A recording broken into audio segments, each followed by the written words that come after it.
हरे कृष्ण। प्यारे भक्तों, आप सभी को मेरा प्यार भरा राधे राधे। आज इस वीडियो में हम श्रवणपान करेंगे अधिक मास, जिसे मल मास अर्थात पुरुषोत्तम मास भी कहा जाता है। तो इस वीडियो में हम श्रवणपान करेंगे अधिक मास के 1 से 8 अध्यायों की कथा। कथा सुनने से पहले जान लेते हैं आज का पंचांग। आज दिनांक है 24 मई 2026, वार रविवार, तिथि शुक्ल पक्ष नवमी और दसवीं, महीना चल रहा है अधिक ज्येष्ठ मास। कहा जाता है कि इस मंथ में सबसे अधिक पुण्य की प्राप्ति होती है, क्योंकि यह मंथ 3 वर्ष में एक बार आता है। इसलिए इस मंथ में जितना ज़्यादा हो सके उपवास, दान, पुण्य और नाम जप करें, क्योंकि इससे अनंत पुण्य की प्राप्ति होती है। तो आइए प्रेम पूर्वक कथा को श्रवणपान करते हैं। कल्प वृक्ष के समान भक्त जनों के मनोरथ को पूर्ण करने वाले वृंदावन की शोभा के अधिपति अलौकिक कार्य द्वारा समस्त लोक को चकित करने वाले वृंदावन बिहारी पुरुषोत्तम भगवान को मैं नमस्कार करती हूँ। नारायण नर नरोत्तम तथा देवी सरस्वती और श्री व्यास जी को नमस्कार कर जय की इच्छा करती हूँ।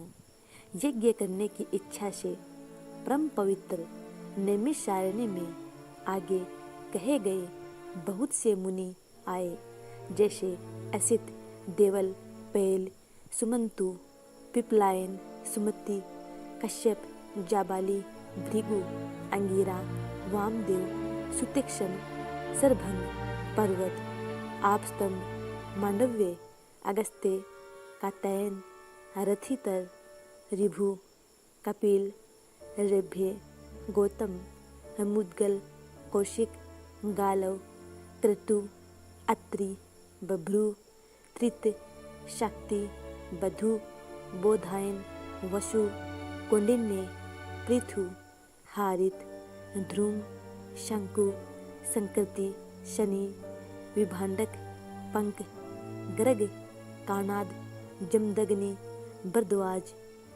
धूमप, हमोन, भार्गव, कर्कश, शौनक तथा महातपस्वी सतानंद, विशाल, वृद्ध, विष्णु, जर्जर, जय, जंगम, पार, पासधर, पूर, महाकाय, जैमिनी, महाग्रीव, महाबाहु, महोदर, महाबल, उदालक, महाशैन, आर्त, अमलकप्रिय, ऊर्ध्वबाहु, ऊर्ध्वपाद, एकपाद, दुर्धर, उग्रशील, जलाशी, पिंगल, अत्रि, ऋभु, शांडीर, करुण, काल, केवल्य, कलाधार, श्वेतबाहु, रोमपाद, कद्रु, कालाग्नि, रुद्र, श्वेतास्वर आदि, शरभंग, पृथुसवस आदि शिष्यों के सहित ये सब ऋषि अंगों के सहित वेदों को जानने वाले, ब्रह्मनिष्ठ, संसार की भलाई तथा परोपकार करने वाले,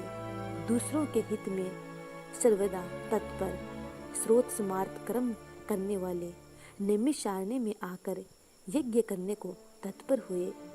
इधर तीर्थ यात्रा की इच्छा से सूत जी अपने आश्रम से निकले और पृथ्वी का भ्रमण करते हुए उन्होंने नैमिषारण्य में आकर शिष्यों के सहित समस्त मुनियों को देखा। संसार समुद्र से पार करने वाले उन ऋषियों को नमस्कार करने के लिए पहले से जहाँ वे इकट्ठे थे वहीं प्रसन्नचित्त सूत जी भी जा पहुँचे। इसके अनंतर पेड़ की छाल को धारण करने वाले प्रसन्न मुख, शांत, परमार्थ, विषाद, समग्र गुणों से युक्त, संपूर्ण आनंदों से परिपूर्ण, ऊर्ध्वपुंड्रधारी, राम नाम मुद्रा से युक्त, गोपी चंदन मृतिका से दिव्य शंख चक्र का छापा लगाए, तुलसी की माला से शोभित, जटा मुकुट से भूषित, समस्त आपत्तियों से रक्षा करने वाले, अलौकिक चमत्कार को दिखाने वाले, भगवान के परम मंत्र को जपते हुए समस्त शास्त्रों के सार को जानने वाले, संपूर्ण प्राणियों के हित में संलग्न, जितेंद्रिय तथा क्रोध को जीते हुए जीवन मुक्त जगत गुरु श्री व्यास की तरह और उन्हीं की तरह निष्प्रिय आदि गुणों से युक्त उनको देख उस नेमित सारणी में रहने वाले समस्त महर्षिगण सहसा उठ खड़े हुए। विविध प्रकार की विचित्र कथाओं को सुनने की इच्छा प्रकट करने लगे। तब नम्र स्वभाव सूत जी प्रसन्न होकर सब ऋषियों को हाथ जोड़कर बारंबार दंडवत प्रणाम करने लगे। ऋषि लोग बोले, हे सूत जी, आप चिरंजीवी तथा भगवत भक्त हो। हम लोगों ने आपके योग्य सुंदर आसन लगाया है। हे महाभाग, आप थके हैं, यहाँ बैठ जाइए। ऐसा सब ब्राह्मणों ने कहा। इस प्रकार बैठने के लिए कहकर जब सब तपस्वी और समस्त जनता बैठ गई, तब विनय पूर्वक तपोवृद्ध समस्त मुनियों से बैठने की अनुमति लेकर प्रसन्न होकर आसन पर सूत जी बैठ गए। तदंतर सूत को सुखपूर्वक बैठे हुए और श्रम रहित देखकर पुण्य कथाओं को सुनने की इच्छा वाले समस्त ऋषि यह बोले, हे सूत जी, हे महाभाग, आप भाग्यवान हैं। भगवान व्यास के वचनों के हार्दिक अभिप्राय को गुरु की कृपा से आप जानते हैं। क्या आप सुखी तो हैं? आज बहुत दिनों के बाद कैसे इस वन में पधारे? आप प्रशंसा के पात्र हैं। हे व्यास, शिष्य शिरोमणि, आप पूज्य हैं। इस असार संसार में सुनने योग्य हजारों शिष्य हैं, परंतु उनमें श्रेष्ठ कर थोड़ा सा और सारभूत जो हो वह हम लोगों से कहिए। हे महाभाग, संसार समुद्र में डूबते हुओं को पार करने वाला तथा शुभ फल देने वाला आपके मन में निश्चित विषय जो हो वही हम लोगों से कहिए। हे अज्ञान रूप अंधकार से अंधे हुओं को ज्ञान रूप चक्षु देने वाले भगवान के लीला रूपी रस से युक्त परमानंद का कारण संसार रूपी रोग को दूर करने में रसायन के समान जो कथा का सार है वह शीघ्र ही कहिए। इस प्रकार शौनकादिक ऋषियों के पूछने पर हाथ जोड़कर सूत जी बोले, हे समस्त मुनियों, मेरी कही हुई सुंदर कथा को आप लोग सुनिए। हे विप्रो, पहले मैं पुष्कर तीर्थ को गया। वहाँ स्नान करके पवित्र ऋषियों, देवताओं तथा पितरों को तर्पण आदि से तृप्त करके तब समस्त प्रतिबंधों को दूर करने वाली यमुना के तट पर गया। फिर कर्म से अन्य तीर्थों को जाकर गंगा तट पर गया। पुनः काशी आकर अनंतर गया तीर्थ पर गया। पितरों का श्राद्ध कर तब त्रिवेणी पर गया। तदंतर कृष्णा के बाद गंडकी में स्नान कर पुलह ऋषि के आश्रम पर गया। धेनुमती में स्नान कर फिर सरस्वती के तीर पर गया। वहाँ हे विप्रो, त्रिरात्रि उपवास कर गोदावरी गया। फिर कृतमाला, कावेरी, निर्विंध्या, ताम्रपर्णिका, तापी, विहायसी, नंदा, नर्मदा, श्रमदा नदियों पर गया। पुनः चरमवती में स्नान कर पीछे सेतुबंध रामेश्वर पहुंचा। तदंतर नारायण का दर्शन करने हेतु बद्रीवन गया। तब नारायण का दर्शन कर वहां तपस्वियों को अभिनंदन कर पुनः नारायण को नमस्कार कर और उनकी स्तुति कर सिद्ध क्षेत्र पहुंचा। इस प्रकार बहुत से तीर्थों में घूमता हुआ कुरु देश तथा जांगल देश में घूमता घूमता फिर हस्तिनापुर में गया। हे द्विजो, वहाँ यह सुना कि राजा परीक्षित राज्य को त्याग बहुत ऋषियों के साथ परम पुण्यप्रद गंगा तीर गए हैं और उस गंगा तट पर बहुत से सिद्धि हैं। भूषण जिनका ऐसे योगी लोग और देवर्षि वहाँ पर आए हैं। उसमें कोई निराहार, कोई वायु भक्षण कर, कोई जल पीकर, कोई पत्ते खाकर, कोई श्वास ही को आहार कर, कोई फलाहार कर और कोई फेन का आहार कर रहे हैं। हे द्विजो, उस समाज में कुछ पूछने की इच्छा से हम भी गए। वहाँ ब्रह्म स्वरूप भगवान महामुनि व्यास के पुत्र, बड़े तेज वाले, बड़े प्रतापी श्री कृष्ण के चरण कमलों को मन से धारण किए हुए श्री सुखदेव जी आए। उनकी शंख की तरह कंठ वाले, बड़े लंबे चिकने बालों से घिरे हुए मुख कमल वाले, बड़ी पुष्ट कंधों की संधि वाले, चमकती हुई कांति वाले, अवधूत रूप वाले, ब्रह्म रूप थूकते हुए लड़कों से घिरे हुए, मक्षिकाओं से जैसे मस्त हस्ती घिरा रहता है, उसी प्रकार धूल हाथ में ली हुई स्त्रियों से घिरे हुए सर्वांग धूल रमाए महामुनि सुखदेव को देख सब मुनि प्रसन्नता पूर्वक हाथ जोड़कर सहसा उठकर खड़े हो गए। इस प्रकार महामुनियों द्वारा सत्कृत भगवान सुख को देखकर पश्चाताप करती हुई स्त्रियां और साथ के बालक जो उनको चिढ़ा रहे थे, दूर ही खड़े रह गए और भगवान सुख को प्रणाम करके अपने अपने घरों की ओर चले गए। इधर मुनि लोगों ने सुखदेव के लिए बड़ा ऊंचा और उत्तम आसन बिछाया। उस आसन पर बैठे हुए भगवान सुख को कमल की कर्णिका को जैसे कमल के पत्ते घेरे रहते हैं, उसी प्रकार मुनि लोग उनको घेर कर बैठ गए। यहाँ बैठे हुए ज्ञान रूप महासागर के चंद्रमा भगवान महामुनि व्यास जी के पुत्र सुखदेव ब्राह्मणों द्वारा की हुई पूजा को धारण कर तारागणों से घिरे हुए चंद्रमा की तरह शोभा पा रहे थे। सूत जी बोले, राजा परीक्षित के पूछने पर भगवान सुख द्वारा कथित परम पुण्य प्रद श्रीमद् भागवत सुखदेव जी के प्रसाद से सुनकर और अनंतर राजा का मोक्ष भी देखकर अब यहाँ यज्ञ करने को उद्यत ब्राह्मणों को देखने के लिए मैं आया हूँ और यहाँ यज्ञ में दीक्षा लिए हुए ब्राह्मणों का दर्शन कर मैं कृतार्थ हुआ। ऋषि बोले, हे साधु, अन्य विषय की बातों को त्याग कर भगवान कृष्ण द्वैपायन के प्रसाद से उनके मुख से जो आपने सुना है वही अपूर्व विषय हे सूत आप हम लोगों से कहिए। हे महाभाग, संसार में जिससे परे कोई सार नहीं है, ऐसी मन को प्रसन्न करने वाली और जो सुधा से भी अधिकतर हितकर है, ऐसी पुण्य कथा हम लोगों को सुनाइए।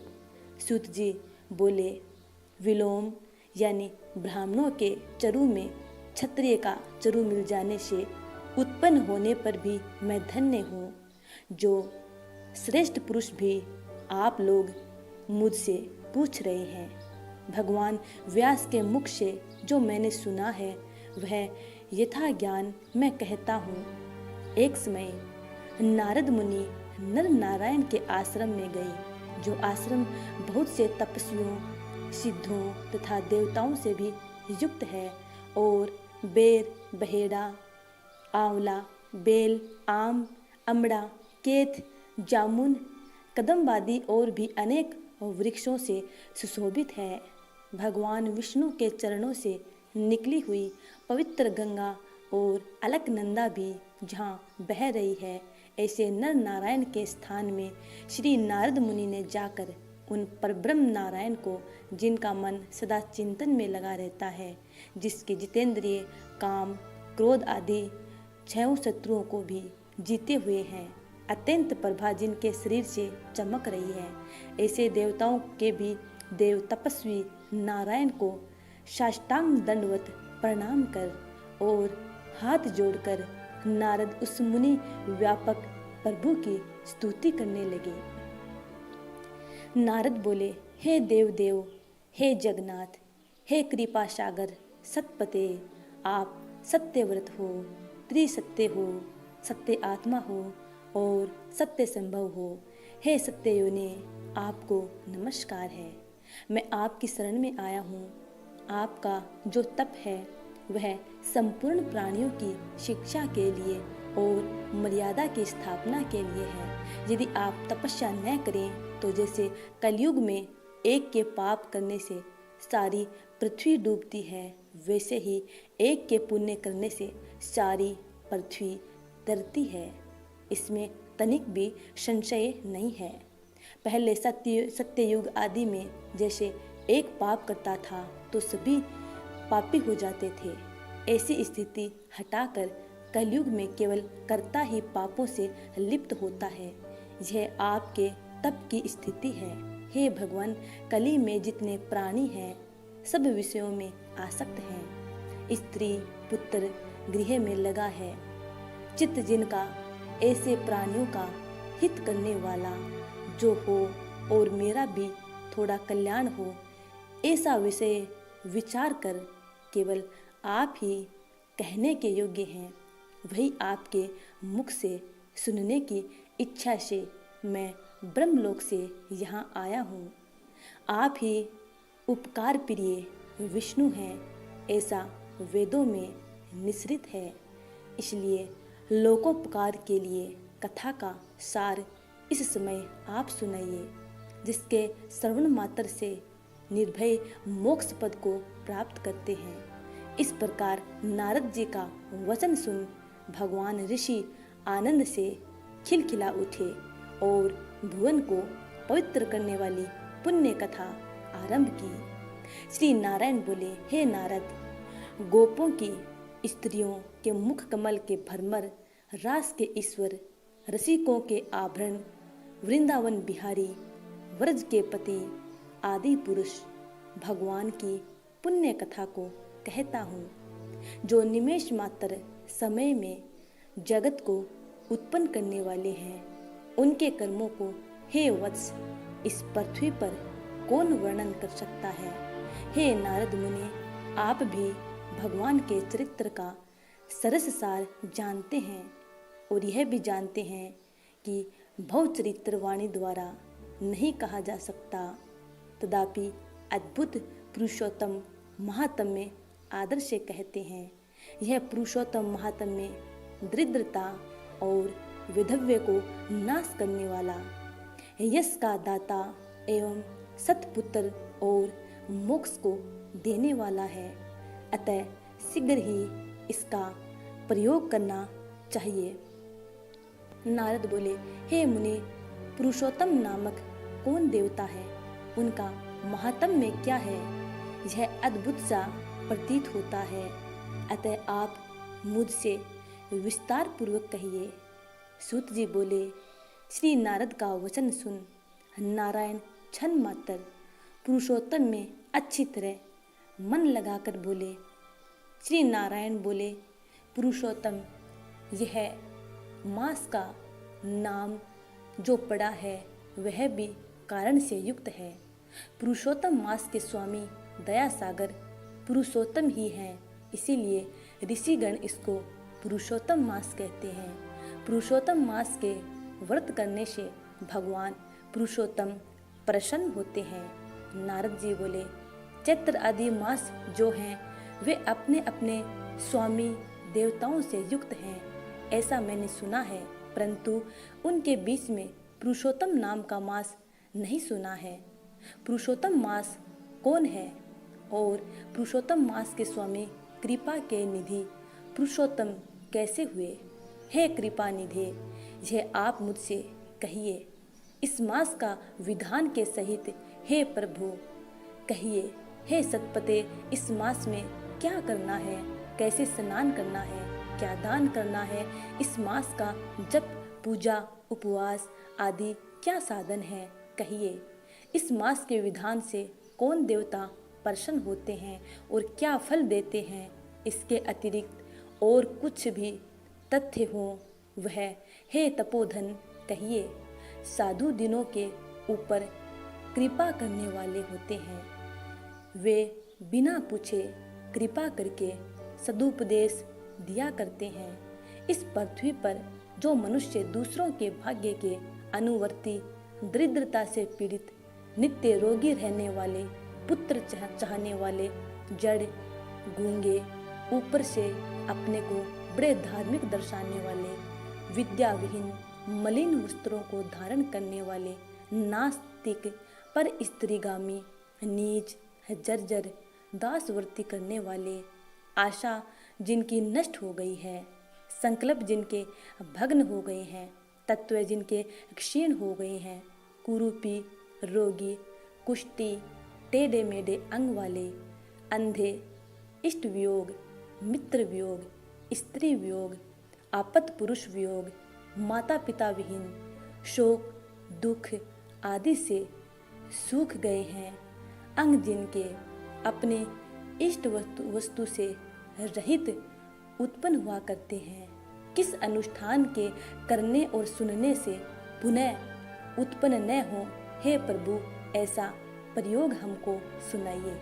वैधव्य, वंध्यादोष, अंगहीनता, दुष्ट, व्याधियाँ, रक्तपित्त आदि, मिर्गी, राजय क्षमादि जो दोष हैं, इन दोषों से दुखित मनुष्य को देखकर हे जगन्नाथ मैं दुखी हूँ, अतः मेरे ऊपर दया करके हे ब्रह्मन मेरे मन को प्रसन्न करने वाले विषय को विस्तार से कहिए। हे प्रभु आप सर्वज्ञ हैं, समस्त तत्वों के आयतन हैं।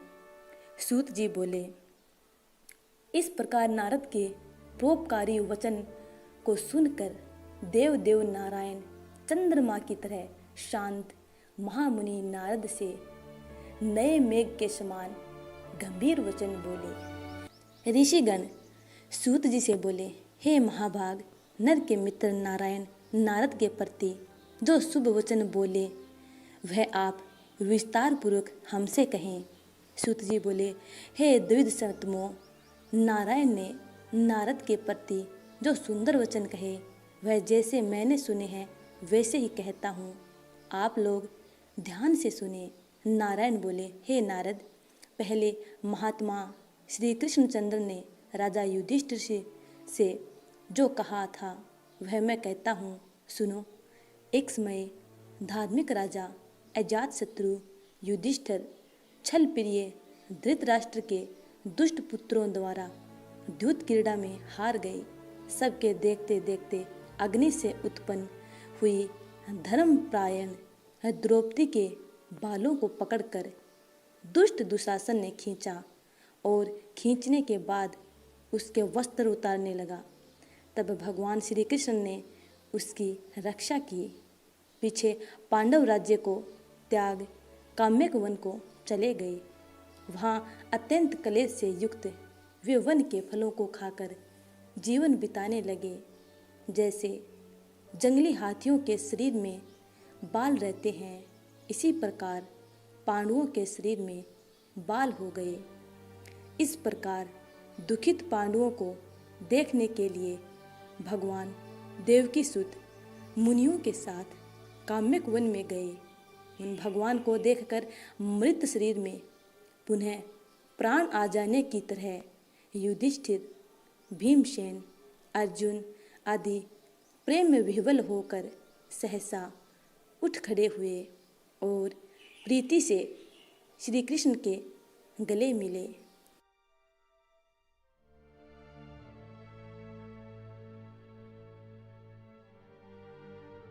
और भगवान श्री कृष्ण के चरण कमलों में भक्ति से नमस्कार करने लगे।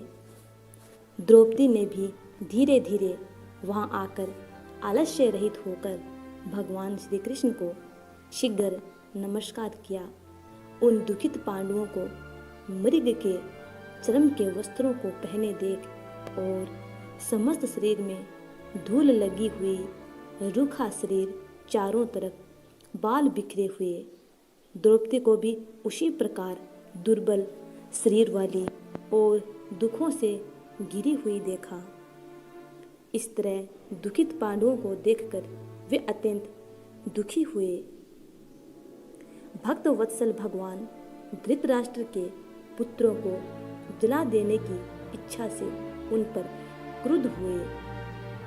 विश्व के आत्मा बाहों को चढ़ा गुरेर कर देखने वाले, करोड़ों काल के कराल मुख की तरह मुख वाले, धधकती हुई प्रलय की अग्नि के समान उठे हुए, होठों के दांत के नीचे जोर से दबाकर तीनों लोगों को जला देने की तरह ऐसे उद्यत हुए जैसे श्री सीता के वियोग से संतप्त भगवान रामचंद्र को रावण पर जैसा क्रोध आया था, उस प्रकार से क्रुद्ध भगवान को देखकर कांपते हुए अर्जुन कृष्ण को प्रसन्न करने के लिए द्रौपदी, धर्मराज तथा और लोगों से भी अनुमोदित होकर शीघ्र ही हाथ जोड़कर उनकी स्तुति करने लगे। अर्जुन बोले, हे कृष्ण, हे जगत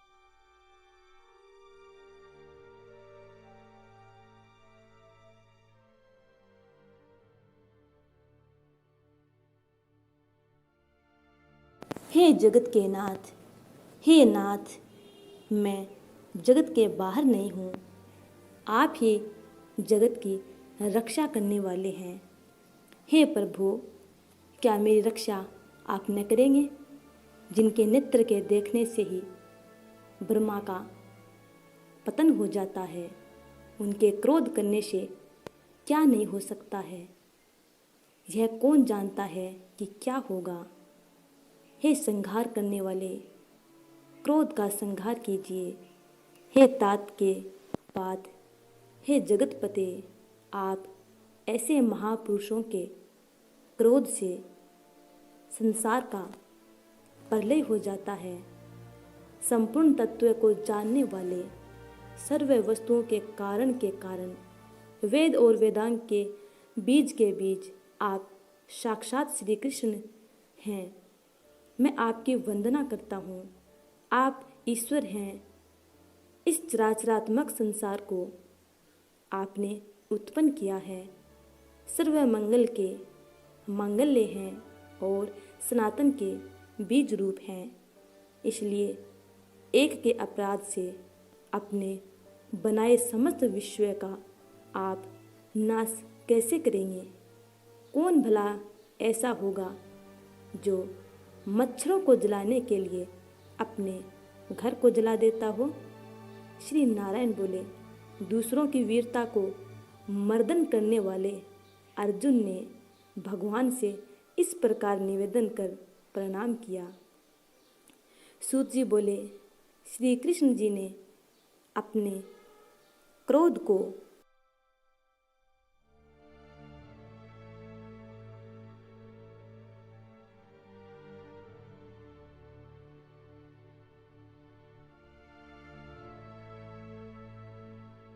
श्री कृष्ण जी ने अपने क्रोध को शांत किया और स्वयं भी चंद्रमा की तरह शांत हो गए।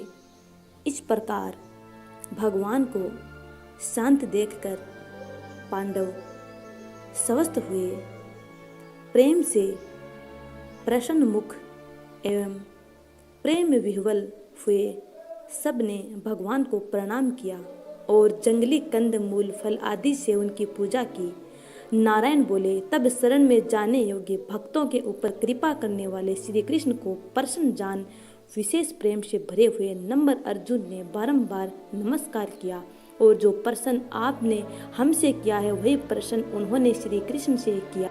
इस प्रकार अर्जुन का प्रश्न सुनकर श्री कृष्ण क्षण मात्र मन से सोचकर अपने सुहृद वर्ग पांडवों को और व्रत को धारण की हुई द्रौपदी को आश्वासन देते हुए वक्ताओं में श्रेष्ठ भगवान श्री कृष्ण पांडवों से हित कर वचन बोले।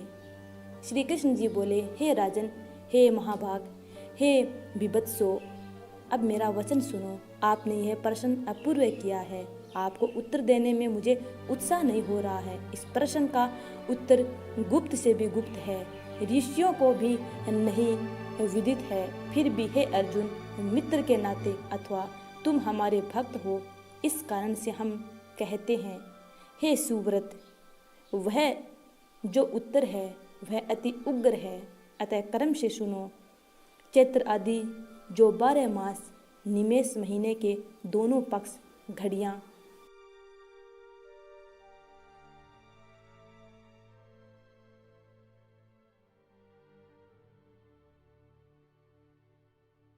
प्रहर, त्रिप्रहर, 6 ऋतुएं, मुहूर्त, दक्षिणायन और उत्तरायण, वर्ष चारों युग, इसी प्रकार प्रारब्ध तक जो काल है, यह सब और नदी, समुद्र, तालाब, कुएं, बावड़ी, गड़ैयाँ, सोते, लता, औषधियों, वृक्ष, बांस आदि पेड़, वन की औषधियाँ, नगर, गांव, पर्वत, पुरियाँ, ये सब मूर्ति वाले हैं और अपने गुणों से पूजे जाते हैं। इनमें ऐसा कोई अपूर्व व्यक्ति नहीं है जो अपने अधिष्ठात्री देवता के बिना रहता हो। अपने अपने अधिकार में पूजे जाने वाले ये सभी फल को देने वाले हैं। अपने अपने अधिष्ठात्री देवता के योग के महात्म्य से ये सब सौभाग्यवान हैं। हे पांडुनंदन, एक समय अधिमास उत्पन्न हुआ। उस उत्पन्न हुए असहाय निंदित मास को सब लोग बोले कि यह मल मास सूर्य की संक्रांति से रहित है, अतः पूजने योग्य नहीं है। यह मास मल रूप होने से छूने योग्य नहीं है और शुभ कर्मों में अग्राह्य है। इस प्रकार के वचनों को लोगों के मुख से सुनकर यह मास निरुद्ध योग, प्रभा रहित, दुख से घिरा हुआ, अति खिन्न मन, चिंता से ही ग्रस्त मन होकर व्यथित हृदय से मरणासन की तरह हो गया। फिर वह धैर्य धारण कर मेरी शरण में आया। हे नर, वैकुंठ भवन में जहाँ मैं रहता था वहाँ पहुँचा और मेरे घर में आकर मुझ परम पुरुषोत्तम को इसने देखा। उस समय अमूल्य रंतों से जटित सुवर्ण के सिंहासन पर बैठे मुझको देखकर यह भूमि पर साष्टांग दंडवत कर हाथ जोड़कर नेत्रों से बराबर आंसुओं की धारा बहाता हुआ धैर्य धारण कर गदगद वाणी से बोला। सूत जी बोले, इस प्रकार महामुनि बद्रीनाथ कथा कहकर चुप हो गए। तब नारायण के मुख से कथा सुन भक्तों के ऊपर दया करने वाले नारद मुनि पुनः बोले। नारद बोले, इस प्रकार अपनी पूर्ण कला से विराजमान भगवान विष्णु के निर्मल भवन में जाकर भक्ति द्वारा मिलने वाले जगत के पापों को दूर करने वाले, योगियों को भी शीघ्र न मिलने वाले, जगत को अभय दान देने वाले ब्रह्म रूप मुकुंद जहाँ पर थे उनके चरण कमलों के शरण में आया हुआ अधिक मास क्या बोला। भगवान श्री नारायण बोले, हे नारद, भगवान श्री हरि ने जो शुभ वचन अधिमास से कहे वह लोगों के कल्याण की इच्छा से हम तुम्हें कहते हैं, सुनो। वैकुंठ लोक में भगवान की अनेक प्रकार से स्तुतियां और बारंबार नमस्कार करने के पश्चात अधिक मास ने भगवान से करबद्ध होकर निवेदन किया, हे नाथ, हे कृपा निधे, हे हरे, मेरे से जो बलवान है उन्होंने यह मल मास है ऐसा कहकर मुझ दीन को अपनी श्रेणी से निकाल दिया है। मैं आपकी शरण आया हूँ। बलिष्ठ लोग मुझे मल मास कहते हैं और मेरा निरादर करते हैं। मुझे स्वामी रहित और मलिन कहकर शुभ कर्मों के निमित्त मेरा त्याज्य किया हुआ है। हे दीन वत्सल भगवान, कंस की कोपअग्नि से जिस प्रकार आपने वसुदेव की पत्नी देवकी को सुरक्षित किया, आप वैसे मेरी रक्षा क्यों नहीं करते।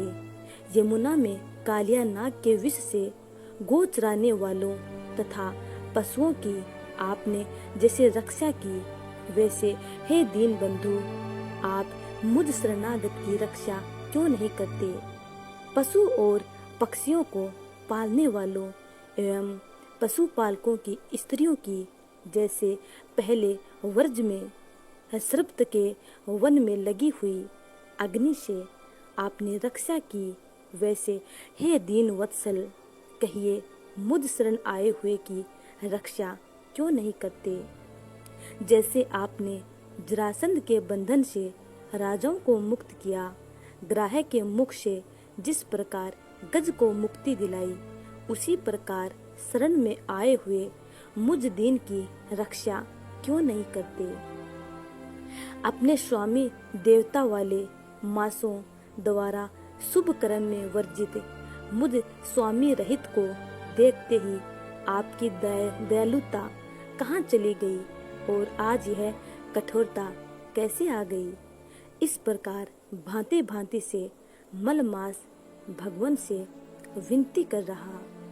श्री नारायण बोले, इस प्रकार भगवान को कहकर स्वामी रहित मलमास आंसू बहाता मुख लिए जगतपति के सामने चुपचाप खड़ा रहा।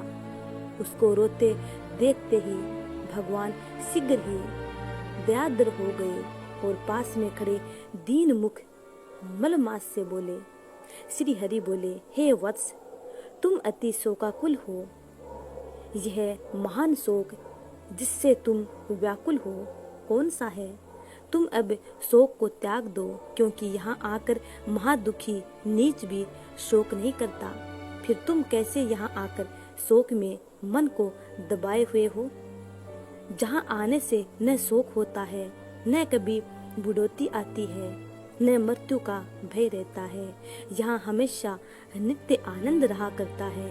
इस प्रकार के वैकुंठ में आकर तुम कैसे दुखित हो। तुमको यहाँ पर दुखित देखकर वैकुंठवासी बड़े विस्मय को प्राप्त हो रहे हैं। हे वत्स, तुम कहो, इस समय तुम मरने की इच्छा क्यों करते हो।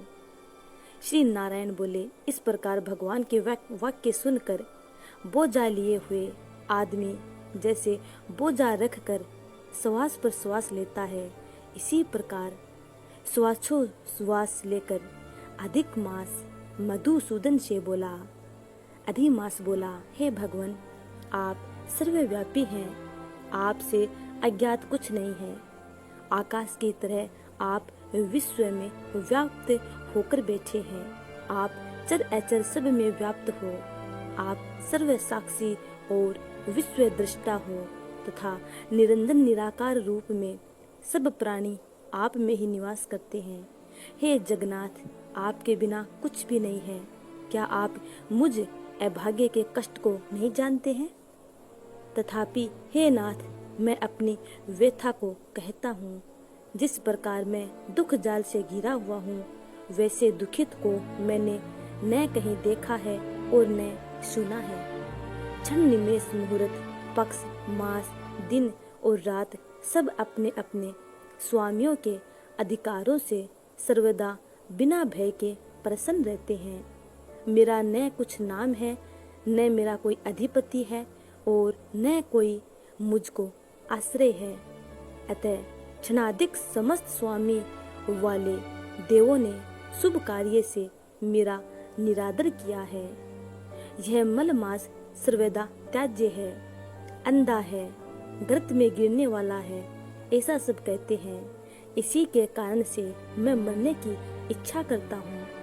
अब जीने की इच्छा नहीं है। निंदे जीवन से तो मरना ही उत्तम है। जो सदा जला करता है वह किस तरह सो सकता है। हे महाराज, इससे अधिक मुझको और कुछ कहना नहीं है। वेदों में आपकी इस तरह प्रसिद्धि है कि पुरुषोत्तम आप परोपकार प्रिय हैं और दूसरों के दुख को सहन नहीं करते हैं। अब आप अपना धर्म समझकर जैसी इच्छा हो वैसा करें। आप प्रभु और महान हैं। आपके सामने मुझ जैसे पामर को घड़ी घड़ी कुछ कहते रहना उचित नहीं है। मैं मरूंगा, मैं मरूंगा, मैं अब न जीऊंगा, ऐसा पुनः पुनः कहकर वह अधिमास हे ब्रह्मा के पुत्र चुप हो गया और एकाएक श्री विष्णु के निकट गिर गया।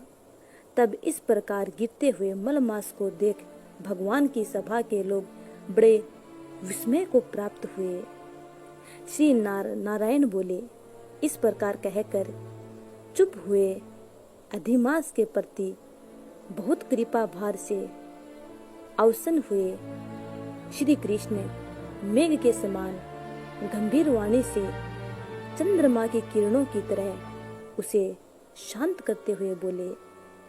सूत जी कहते हैं, हे विप्रो, वेद रूप रिद्धि के आश्रित नारायण का पापों के समूह रूप समुद्र को शोषण करने वाला बड़वा नल अग्नि से समान वचन सुनकर प्रसन्न हुए नारद मुनि पुनः आदि पुरुष के वचनों को सुनने की इच्छा से बोले। देवर्षि नारद जी ने भगवान श्री नारायण से पुनः पूछा, हे महाभाग, चरणों में पड़े अधिक मास को भगवान श्री हरि ने क्या उत्तर दिया और उससे क्या क्या कहा था, वह संपूर्ण वृत्तांत कृपा करके मुझसे विस्तार पूर्वक कहिए। श्री नारायण बोले, हे पाप रहित हे नारद, जो हरि ने मल मास के प्रति कहा वह हम कहते हैं, सुनो। हे मुनि श्रेष्ठ, आप जो सत कथा हमसे पूछते हैं, आप धन्य हैं। श्री कृष्ण बोले, हे अर्जुन, वैकुंठ का वृत्तांत हम तुम्हारे सम्मुख कहते हैं, सुनो। मल मास के मूर्छित हो जाने पर हरि के नेत्र से संकेत पाए हुए गरुड़ मूर्छित मलमास को पंख से हवा करने लगे। हवा लगने पर अधिमास उठकर फिर बोला, हे स्वामी, मैं इस प्रकार का जीवन नहीं चाहता। मैं तो आपकी शरण आया हूँ, मुझे त्यागिए नहीं। हे जगत को उत्पन्न करने वाले, हे विष्णु, हे जगतपते, मेरी रक्षा करो, रक्षा करो। हे नाथ, मुझ शरण आए की आज कैसे उपेक्षा कर रहे हैं। इस प्रकार कहकर कांपते हुए, घड़ी घड़ी विलाप करते हुए अधिमास वैकुंठ में रहने वाले ऋषिकेश हरि से बोले। अधिमास की ये सब बातें सुनकर भगवान ऋषिकेश बोले, हे पुत्र, उठो उठो, तुम्हारा कल्याण हो। हे वत्स, विषाद मत करो। ऐसा कहकर प्रभु मन में सोचकर क्षण भर में उपाय निश्चय करके पुनः अधिमास से बोले। श्री विष्णु बोले, हे वत्स, योगियों को भी जो दुर्लभ गोलोक है वहाँ मेरे साथ चलो, जहाँ भगवान श्री कृष्ण पुरुषोत्तम ईश्वर रहते हैं। गोपियों के समुदाय के मध्य में स्थित दो भुजा वाले मुरली को धारण किए हुए नवीन मेघ के समान श्याम लाल कमल के सदृश नेत्र वाले शरद पूर्णिमा के चंद्रमा के समान अति सुंदर मुख वाले करोड़ों कामदेव के लावण्य की मनोहर लीला के धाम, पीतांबर धारण किए हुए, माला पहने, वन माला से विभूषित, उत्तम रत्ना भरण धारण किए हुए, प्रेम के भूषण, भक्तों के ऊपर दया करने वाले, चंदन चर्चित सर्वांग, कस्तूरी और केसर से युक्त और वक्ष स्थल में श्री वत्स चिन्ह से शोभित, कौस्तुभ मणि से विराजित, श्रेष्ठ से श्रेष्ठ रत्नों के सार से रचित किरीट वाले, कुंडलों से प्रकाशमान रत्नों के सिंहासन पर बैठे हुए, पार्षदों से घिरे हुए जो हैं वही पुराण पुरुषोत्तम परब्रह्म हैं। वे सर्वत्र स्वतंत्र हैं, ब्रह्मांड के बीज, सबके आधार, परे से भी परे, निष्प्रिय है, निर्विकार, परिपूर्णतम प्रभु, माया से परे, सर्वशक्तिमान, गुण रहित, नित्य शरीरी, ऐसे प्रभु जिस गोलोक में रहते हैं वहाँ हम दोनों चलते हैं। वहाँ श्री कृष्णचंद्र तुम्हारा दुख दूर करेंगे। ऐसा कहकर अधिमास का हाथ पकड़कर हरि गोलोक को गए। हे मुने, जहाँ पहले के प्रलय के समय में वे अज्ञान रूप महाअंधकार को दूर करने वाले, ज्ञान रूप मार्ग को दिखाने वाले केवल ज्योति स्वरूप थे, जो ज्योति करोड़ों सूर्यों के समान प्रभा वाली, नित्य, असंख्य और विश्व की कारण थी, तथा उन स्वेच्छामय विभु ही वह अतिरेक की चरम सीमा को प्राप्त थी, जिस ज्योति के अंदर ही मनोहर 3 लोक विराजित हैं। हे मुने, उसके ऊपर अविनाशी ब्रह्म की तरह गोलोक विराजित है, 3 करोड़ योजन का चौतरफा, जिसका विस्तार है, और मंडलाकार जिसकी आकृति है, लहलहाता हुआ साक्षात मूर्तिमान तेज का स्वरूप है, जिसकी भूमि रत्नमय है। योगी जन इसे सपन में भी नहीं देख पाते, केवल वैष्णव जन ही वहां पहुंच पाते हैं। ईश्वर ने योग द्वारा जिसे धारण कर रखा है, ऐसा उत्तम लोक अंतरिक्ष में स्थित है। आदि व्याधि, बुढ़ापा, मृत्यु, शोक, भय आदि से रहित है। श्रेष्ठ रत्नों से भूषित, असंख्य मनकों से शोभित है। उस गोलोक के नीचे 50 करोड़ योजन के विस्तार के भीतर दाहिने बैकुंठ और बाएं उसी के समान मनोहर शिवलोक स्थित है। बड़े भाग्यवान शंकर के गण जहाँ निवास करते हैं। शिवलोक में रहने वाले सब लोग सर्वांग भस्म धारण किए, नाग का यज्ञोपवीत पहने हुए, अर्धचंद्र जिनके मस्तक में शोभित है, त्रिशूल और पटिशधारी, सब गंगा को धारण किए वीर हैं, और सब के सब शंकर के समान जयशाली हैं। गोलोक के अंदर अति सुंदर एक ज्योति है। वह ज्योति परम आनंद को देने वाली और परमानंद का कारण है।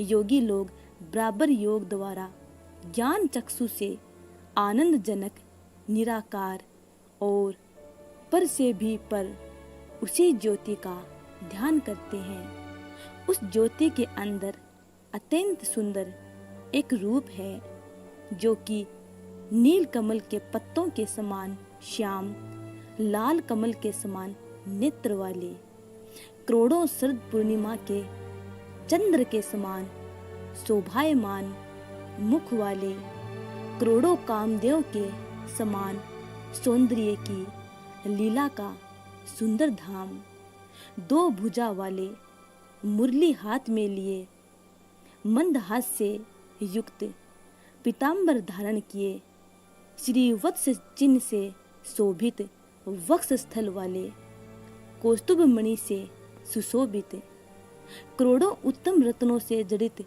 चमचमाते किरीट और कुंडलों को धारण किए, रत्न के सिंहासन पर विराजमान, वनमाला से सुशोभित है। वही श्री कृष्ण नाम वाले पूर्ण परब्रह्म है।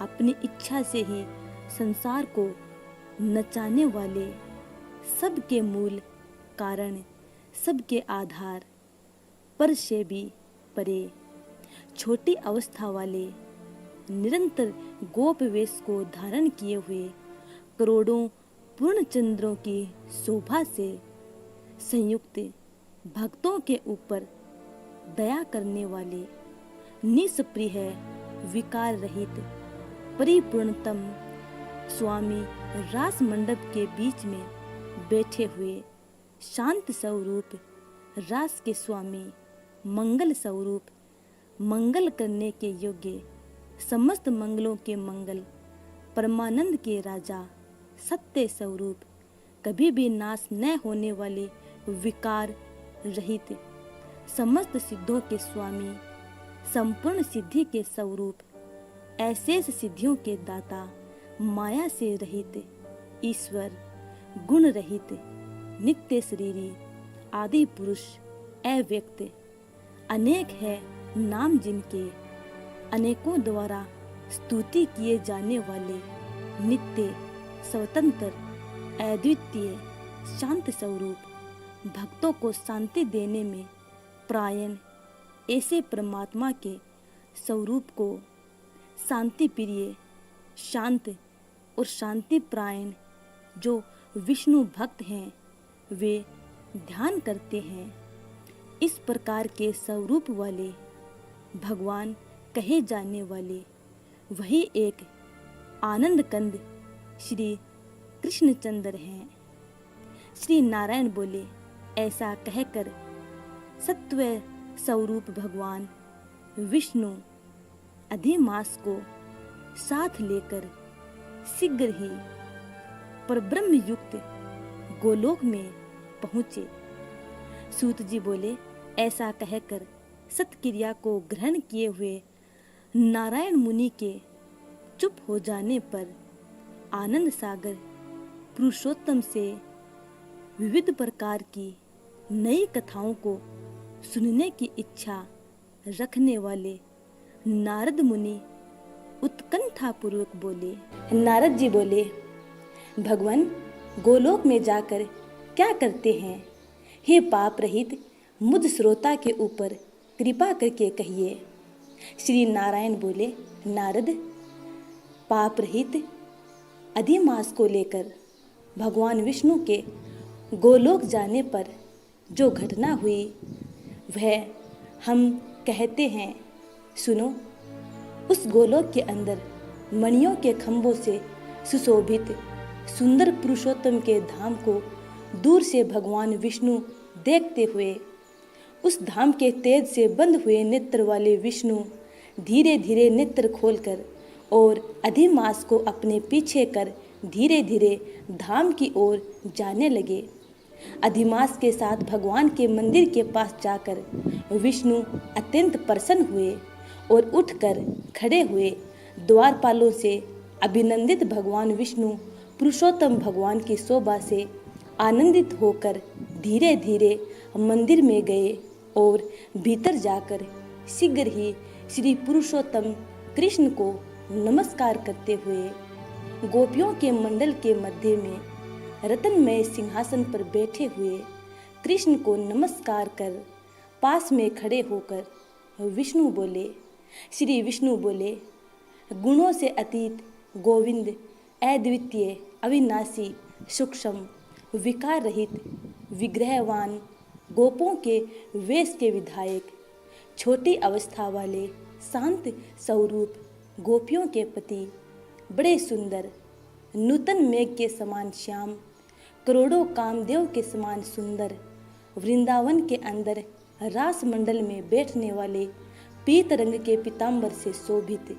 सौम्य, बोहों के चढ़ाने पर मस्तक में 3 रेखा पड़ने से सुंदर आकृति वाले, रासलीला के स्वामी, रासलीला में रहने वाले, रासलीला करने में सदा उत्सुक, 2 भुजा वाले, मुरलीधर, पीत वस्त्रधारी, अच्युत, ऐसे भगवान की मैं वंदना करता हूँ। इस प्रकार स्तुति करके भगवान श्री कृष्ण को नमस्कार कर पार्षदों द्वारा सत्कृत विष्णु रत्न सिंहासन पर कृष्ण की आज्ञा से बैठे। तब श्री कृष्ण ने भगवान विष्णु से पूछा कि यह कौन है, कहाँ से यहाँ आया है, क्यों रोता है? इस गोलोक में तो कोई भी दुख भागी होता नहीं है। इस गोलोक में रहने वाले तो सर्वदा आनंद में मग्न रहते हैं। ये लोग तो सौपन में भी दुष्ट वार्ता या दुख भरा समाचार सुनते ही नहीं। अतः हे विष्णु, यह क्यों कांपता है और आंखों से आंसू बहाता दुखित हमारे सम्मुख किस लिए खड़ा है।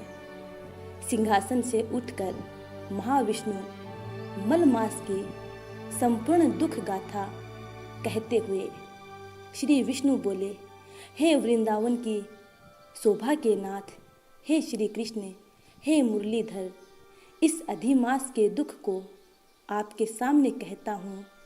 आप ध्यान से सुने।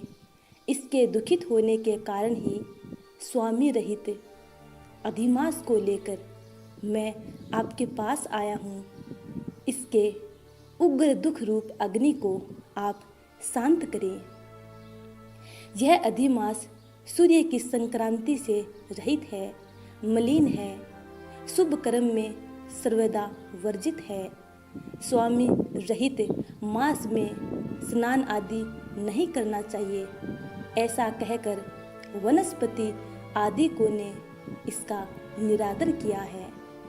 द्वादश मास कला, क्षण, अयन, संवत्सर आदि शेषवीरों ने अपने अपने स्वामी के गर्व से इसका अत्यंत निरादर किया है।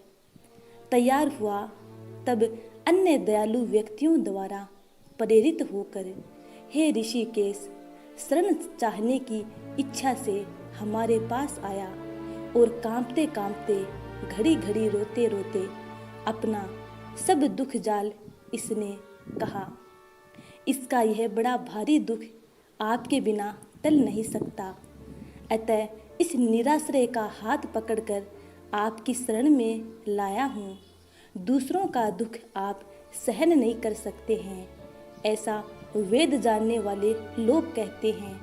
अतएव इस दुखित को कृपा करके सुख प्रदान कीजिए। हे जगतपते, आपके चरण कमलों में प्राप्त प्राणी शोक का भागी नहीं होता है। ऐसा वेद जानने वालों का कहना कैसे मिथ्या हो सकता है। मेरे ऊपर कृपा करके भी इसका दुख दूर करना आपका कर्तव्य है, क्योंकि सब काम छोड़कर इसको लेकर मैं आया हूँ। मेरा आना सफल कीजिए। बारंबार स्वामी के सामने कभी भी कोई विषय न कहना चाहिए। ऐसी नीति के जानने वाले बड़े बड़े पंडित सर्वदा कहा करते हैं। इस प्रकार अधिमास का सब दुख भगवान कृष्ण से कहकर हरि कृष्ण के मुख कमल की ओर देखते हुए कृष्ण के पास ही हाथ जोड़कर खड़े हो गए। ऋषि लोग बोले, हे सूत जी, आप दाताओं में श्रेष्ठ हैं। आपकी दीर्घायु हो, जिससे हम लोग आपके मुख से भगवान की लीला के कथा रूप अमृत का पान करते रहें। हे सूत, गोलोकवासी भगवान श्री कृष्ण ने विष्णु के प्रति फिर क्या कहा और क्या किया इत्यादि लोकोपकारक विष्णु कृष्ण का संवाद सब आप हम लोगों से कहिए। परम भगवत भक्त नारद ने नारायण से क्या पूछा? हे सूत, इसको आप इस समय हम लोगों से कहिए। नारद के प्रति कहा हुआ भगवान का वचन तपस्वियों के लिए परम औषध है। सूत जी बोले, हे तपोधन, आप लोगों ने जो प्रश्न किया है वही प्रश्न नारद ने नारायण से किया था। सो नारायण ने जो उत्तर दिया वही हम आप लोगों से कहते हैं। विष्णु ने अधिमास का अपार दुख निवेदन करके जब मौन धारण किया, तब हे बद्रीपते, पुरुषोत्तम ने क्या किया सो इस समय आप हमसे कहिए। हे वत्स, गोलोकनाथ श्री कृष्ण ने विष्णु के प्रति जो कहा वह अत्यंत गुप्त है, परंतु भक्त, आस्तिक, सेवक, दंभ रहित अधिकारी पुरुष को कहना चाहिए। अतः मैं सब कहता हूँ, सुनो। यह आख्यान सत्कीर्ति, पुण्य, यश, सुपुत्र का दाता, राजा को वश में करने वाला है और दरिद्रता को नाश करने वाला एवं बड़े पुण्यों से सुनने को मिलता है। जिस प्रकार इसको सुने उसी प्रकार अनन्य भक्ति से सुने हुए कर्मों को करना भी चाहिए। श्री पुरुषोत्तम बोले, हे विष्णु, आपने बड़ा अच्छा किया जो मल मास को लेकर यहाँ आए। इससे आप लोक में कीर्ति पावेंगे। आपने जिसका उद्धार स्वीकार किया उसको हमने ही स्वीकार किया, ऐसा समझे। अतः इसको हम अपने समान सर्वोपरि करेंगे। गुणों से, कीर्ति के अनुभव से, षडेश्वरीय से, पराक्रम से, भक्तों को वर देने से और भी जो मेरे में गुण हैं उनसे मैं पुरुषोत्तम जैसे लोक में प्रसिद्ध हूँ।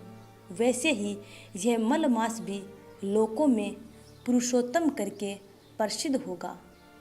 मेरे में जितने गुण हैं वे सब आज से मैंने इसे दे दिए।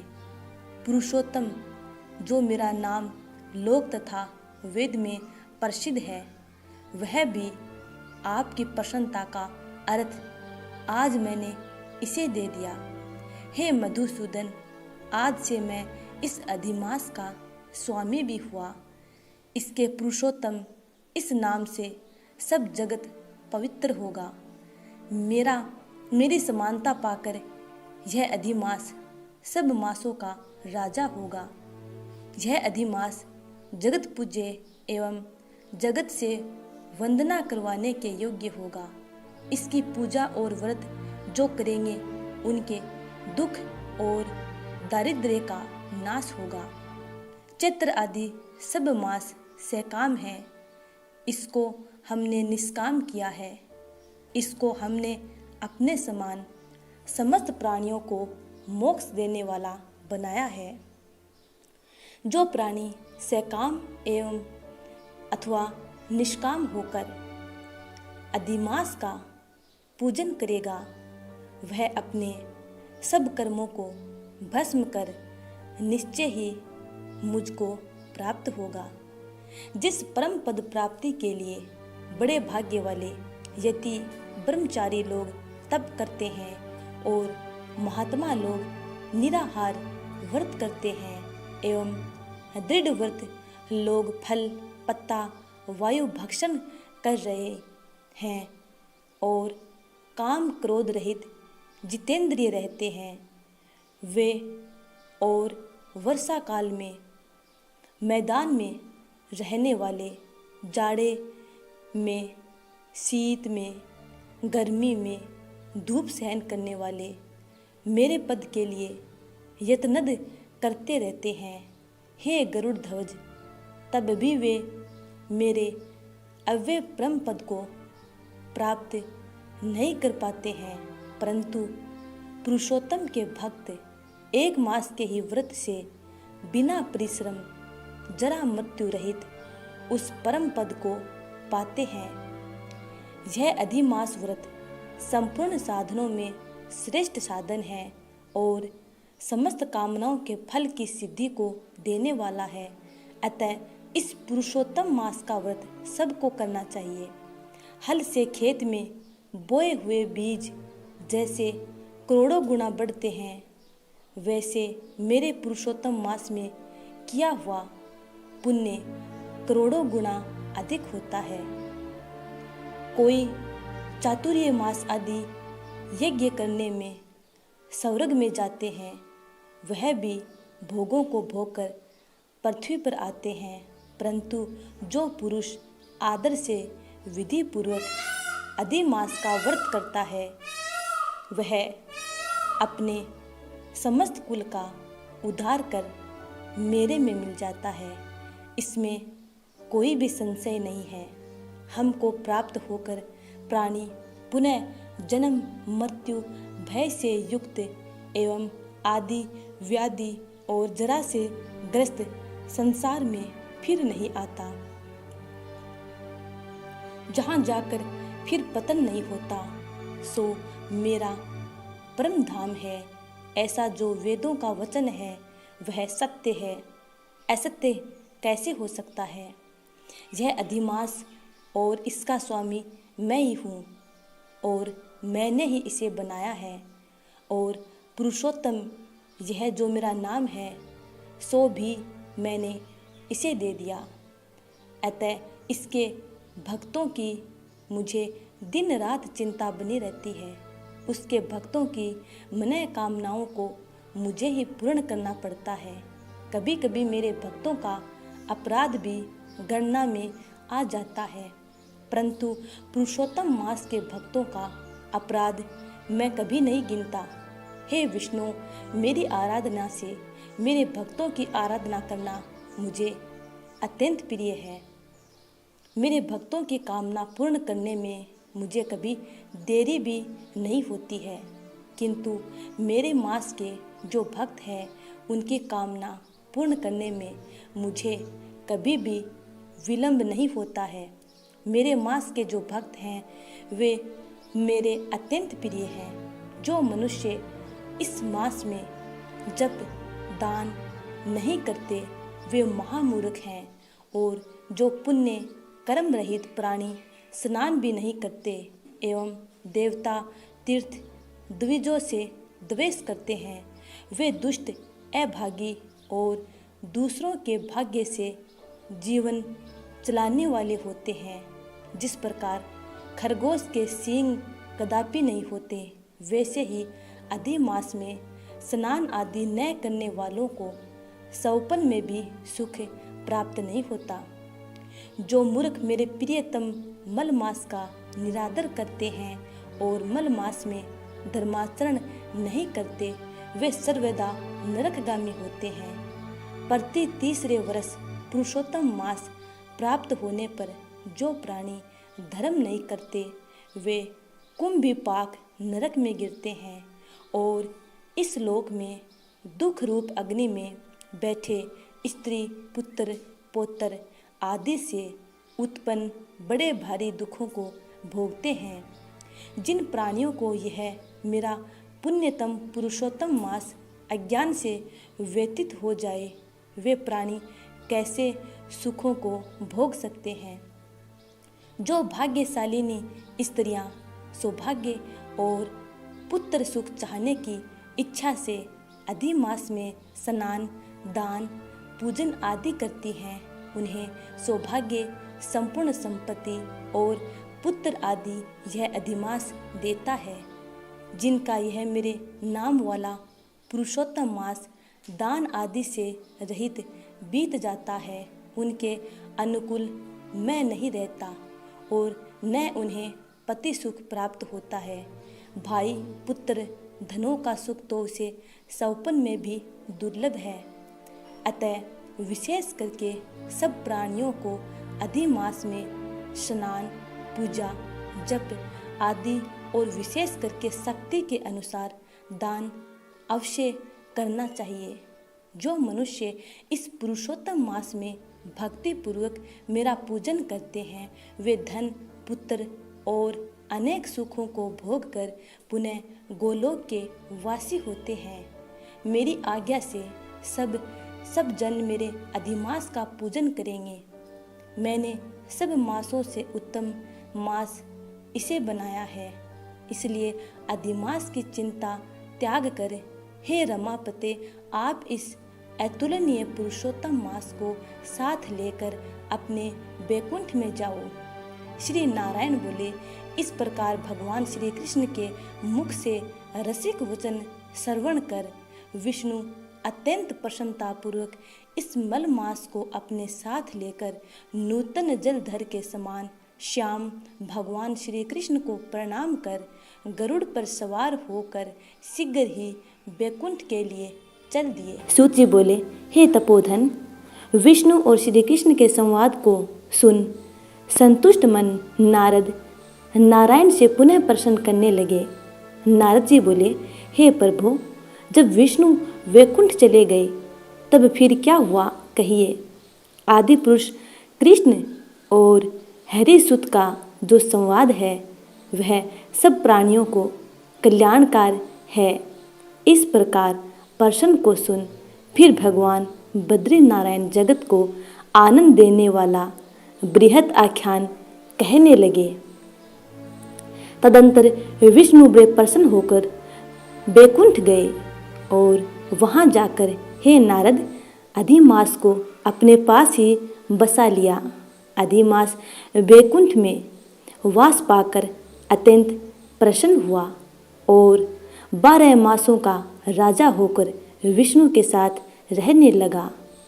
12 मासों में मल मास को श्रेष्ठ बनाकर विष्णु मन से संतुष्ट हुए।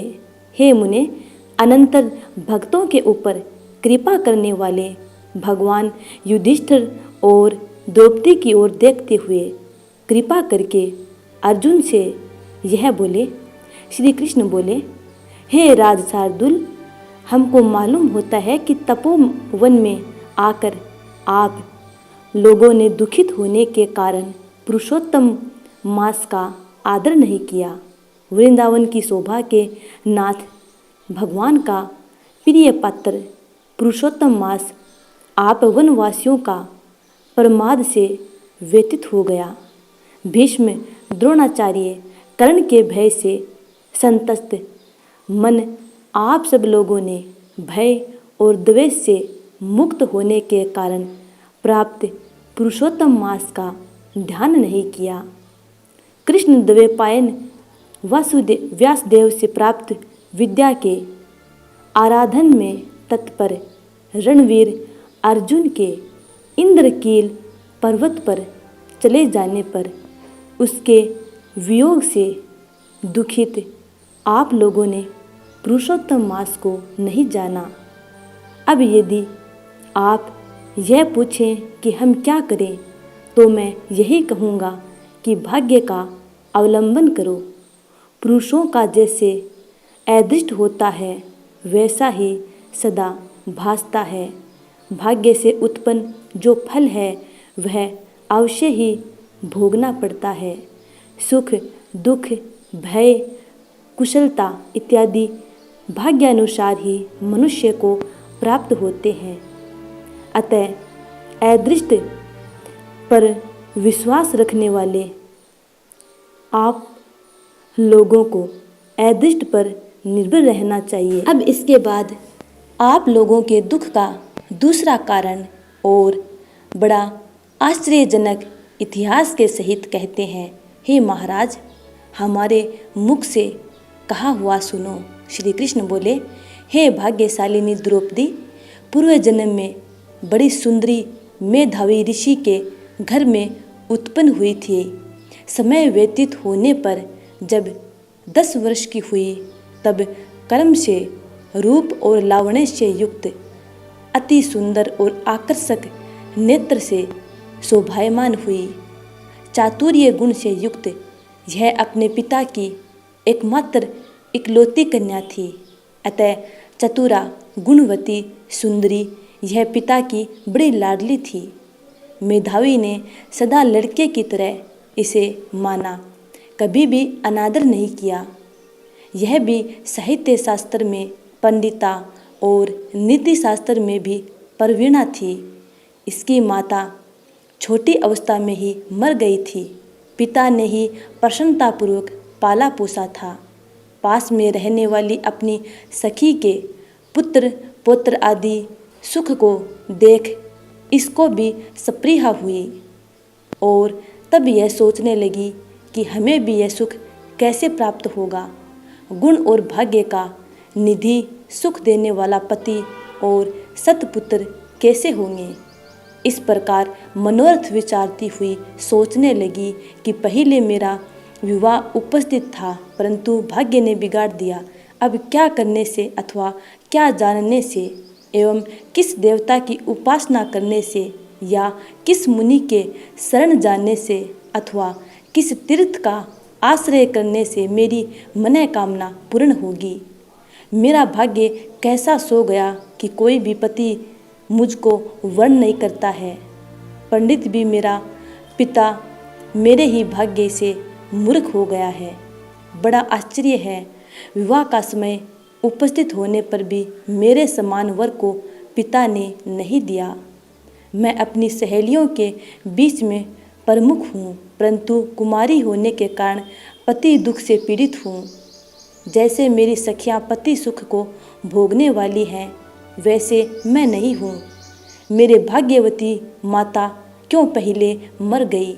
इस प्रकार चिंता से व्याकुल कन्या मनोरथ रूप समुद्र के मोह रूप जल में निमग्न हो शोक मोह रूप लहरों से पीड़ित हो गई।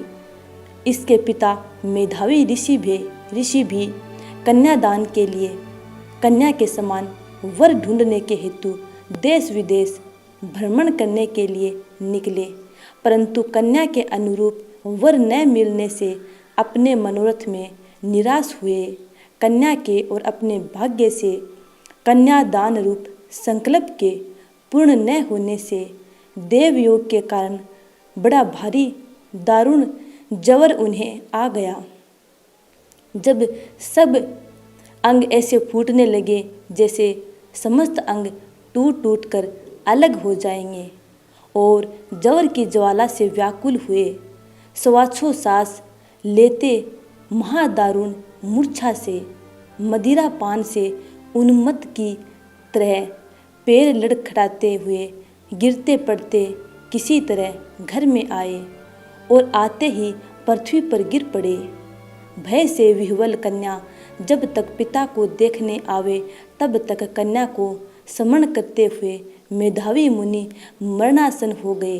भाग्य के फल स्वरूप बल से एकाएक कांपने लगे और कन्यादान प्रसंग से उठा हुआ जो महोत्सव था वह जाता रहा। तदंतर पहले किए हुए गृहस्थ आश्रम धर्म के परिश्रम के प्रभाव से संसार वासना को त्याग कर भगवान में चित्त को लगाते भये उस मुमूर्षु मेधावी ऋषि ने शीघ्र ही नीलकमल के समान श्याम त्रिवली से सुंदर आकृति वाले श्री पुरुषोत्तम हरि का स्मरण किया। हे रास के स्वामी, हे राधा रमण, हे प्रचंड भुजदंड से दूर से ही देवताओं के शत्रु दैत्य को मारने वाले, हे अति उग्र दावानल को पान करने वाले, हे कुमारी गोपियों के उतारे हुए वस्त्रों को हरण करने वाले, हे श्री कृष्ण, हे गोविंद, हे हरे, हे मुरारे, हे राधेश, हे दामोदर, हे दीनानाथ, मुझ संसार में निमग्न की रक्षा कीजिए। इंद्रियों के ईश्वर आपको प्रणाम है।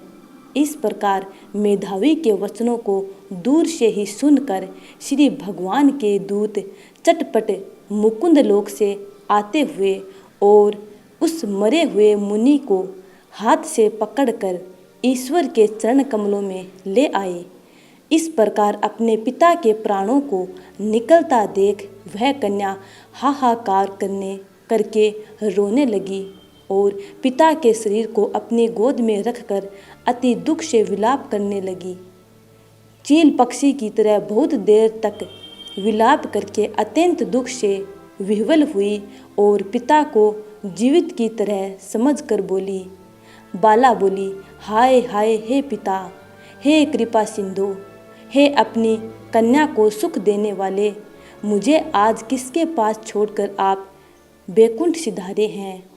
हे तात, पितृहीन मेरी कौन रक्षा करेगा। आज मेरे भाई बंधु माता आदि कोई भी नहीं है। हे तात, मेरे भोजन वस्त्र की चिंता कौन करेगा। कैसे मैं रहूँगी इस शून्य वेद ध्वनि रहित निर्जन वन की तरह आपके घर में। हे मुनि श्रेष्ठ, अब मैं मर जाऊँगी, ऐसे जीने में क्या रखा है। हे कन्या में प्रेम रखने वाले पिता, हे तात, विवाह विधि बिना किए ही आप कहाँ चले गए।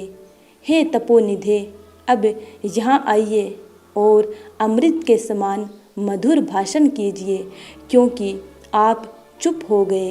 हे तात, बहुत देर से आप सोए हुए हैं, अब जागिए। ऐसा कहकर आंसू बहाती हुई घड़ी घड़ी कन्या विलाप करने लगी और पिता के मरने से दुखित हुई आर्ता चील पक्षी की तरह मुक्त कंठ से रोने लगी। उस लड़की का रोदन सुन उस वन में रहने वाले ब्राह्मण आपस में कहने लगे कि इस तपोवन में अत्यंत करुण शब्द से कौन रो रहा है। ऐसा कहकर सब तपस्वी चुप होकर यह मेधावी ऋषि की कन्या का शब्द है ऐसा निश्चय कर घबराए हुए हाहाकार करते मेधावी के घर में आए और वहां आकर सब ने कन्या के गोद में मरे हुए मेधावी ऋषि को देखा और देखकर उस वन के रहने वाले सभी मुनि भी रोने लगे और कन्या की गोद से शव को लेकर शिव मंदिर के पास शमशान पर गए। वहां काष्ठ के चिता लगाकर विधि से अंत्येष्टि कर्म कर उसका दाह किया।